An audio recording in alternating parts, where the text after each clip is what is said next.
And it is now my great honor to introduce the President-elect of the United States of America, Joe Biden.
Hello, my fellow Americans,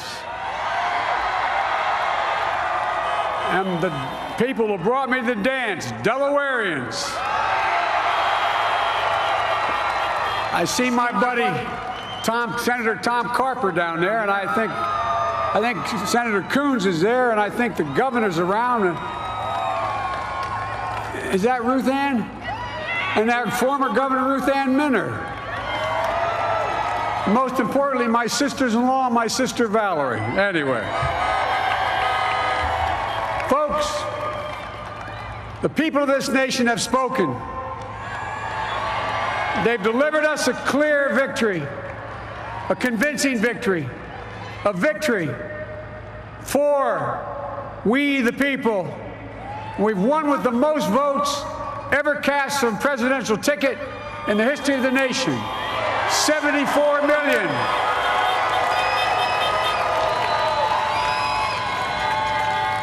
What I must admit has surprised me. Tonight, we're seeing all over this nation, all cities and all parts of the country, indeed across the world, an outpouring of joy, of hope, renewed faith in tomorrow, bring a better day. And I'm humbled by the trust and confidence you've placed in me. I pledge to be a president who seeks not to divide, but unify, who doesn't see red states and blue states, only sees the United States, and work with all my heart, with the confidence of the whole people, to win the confidence of all of you. And for that is what America, I believe, is about. It's about people. And that's what our administration will be all about. I sought this office to restore the soul of America, to rebuild the backbone of this nation, the middle class, and to make America respected around the world again, and to unite us here at home. It's the honor of my lifetime that so many millions of Americans have voted for that vision. And now, the work of making that vision is real. It's a task, the task of our time. Folks, as I said many times before, I'm Jill's husband. And I would not be here without her love and tireless support of Jill, and my son Hunter, and Ashley, my daughter, and all our grandchildren, and their spouses, and all our family. They're my heart. Jill's a mom, a military mom, an educator, and she has dedicated her life to education. But teaching isn't just what she does, it's who she is. For American educators, this is a great day for y'all. You're going to have one of your own in the White House. And Jill's going to make a great First Lady. I'm so proud of her.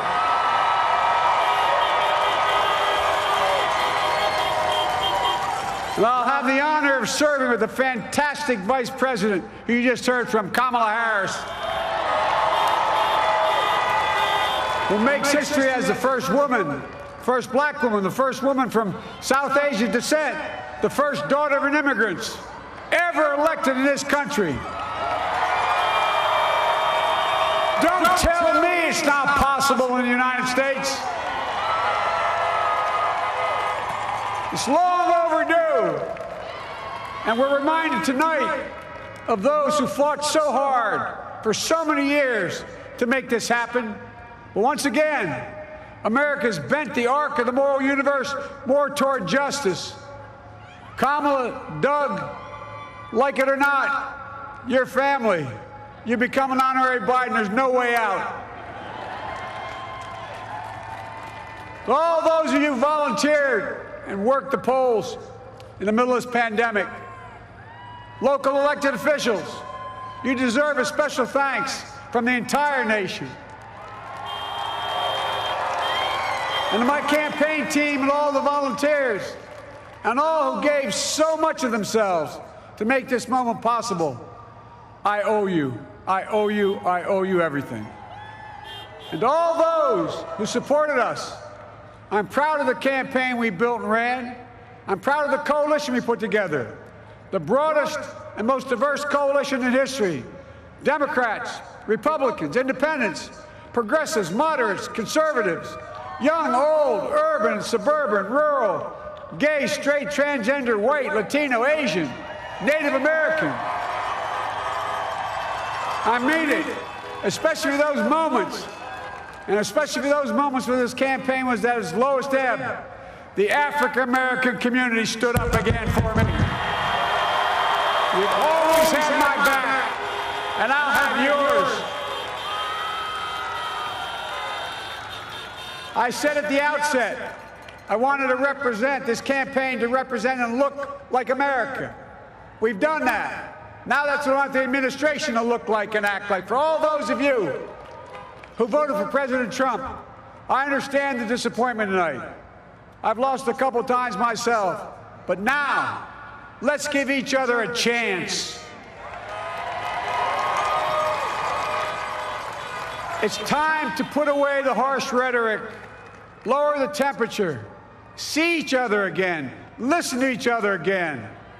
And to make progress, we have to stop treating our opponents as our enemies. They are not our enemies. They are Americans. They're Americans. The Bible tells us, to everything there is a season, a time to build, a time to reap and a time to sow, and a time to heal. This is the time to heal in America.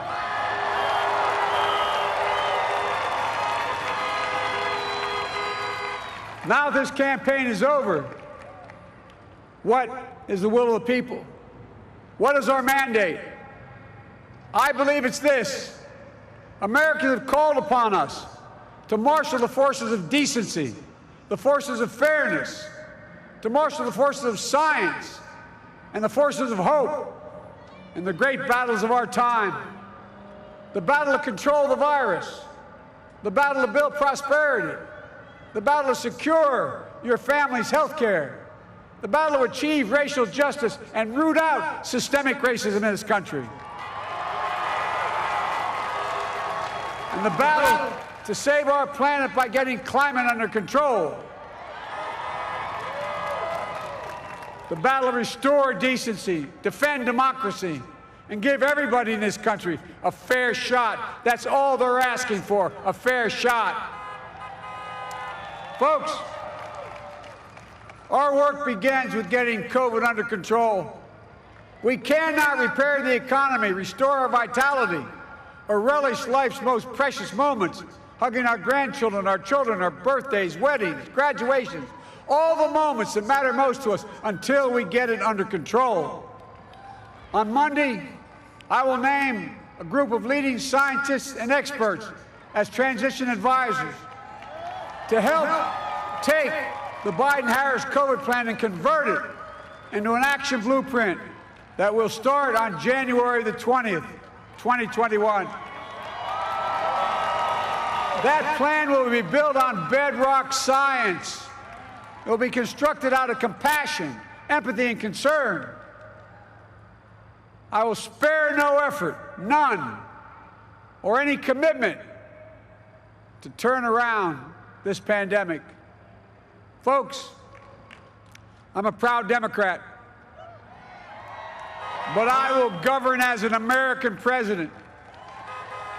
I'll work as hard for those who didn't vote for me as those who did.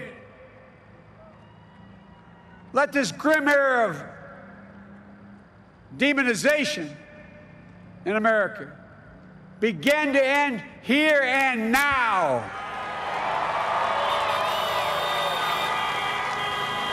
The refusal of Democrats and Republicans to cooperate with one another, it's not some mysterious force beyond our control. It's a decision, a choice we make.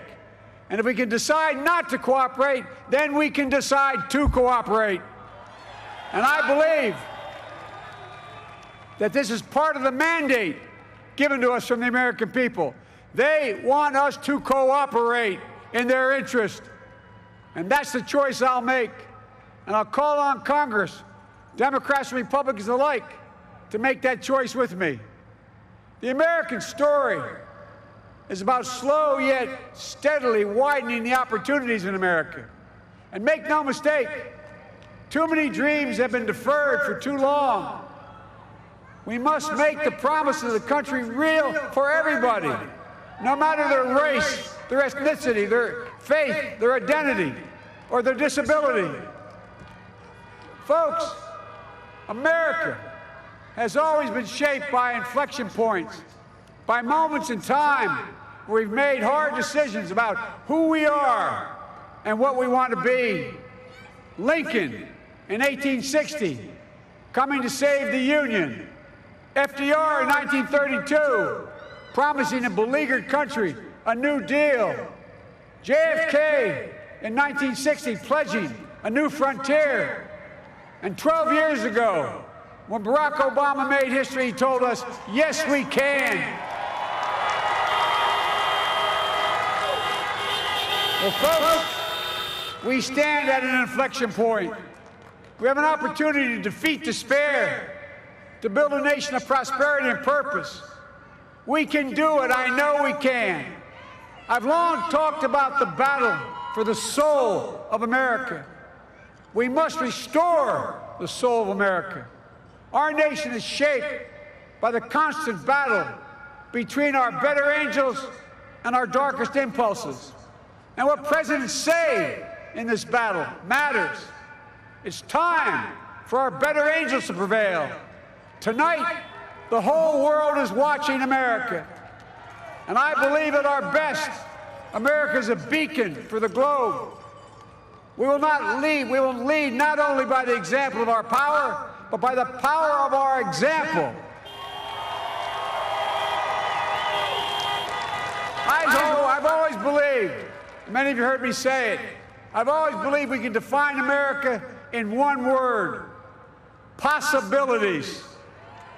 That, in America, everyone should be given an opportunity to go as far as their dreams and God-given ability will take them. You see, I believe in the possibilities of this country.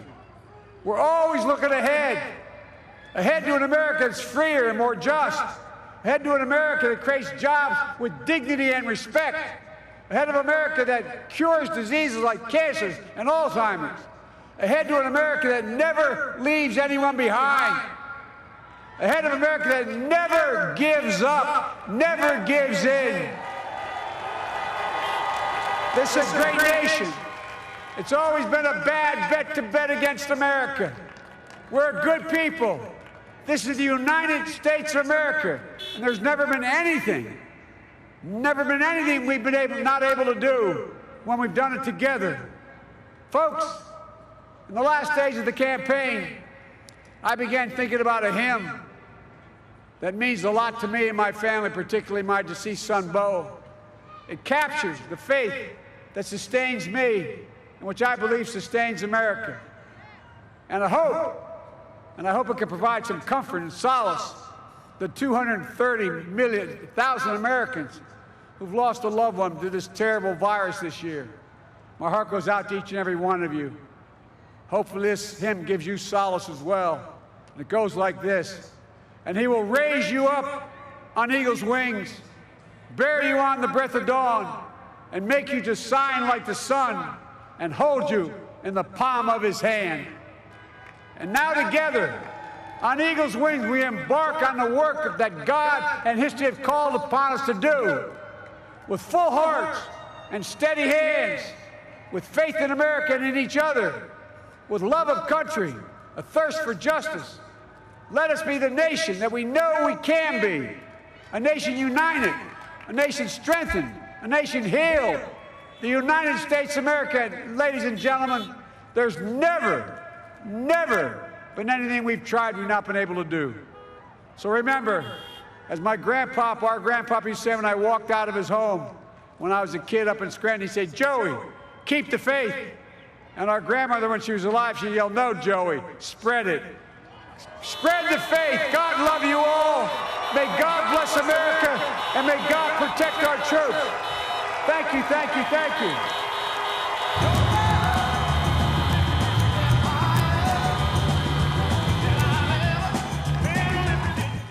See the headlines as they happen and watch BBC News live in the app and get the full story with bbc.co.uk/news. Follow the story for all the latest with BBC News.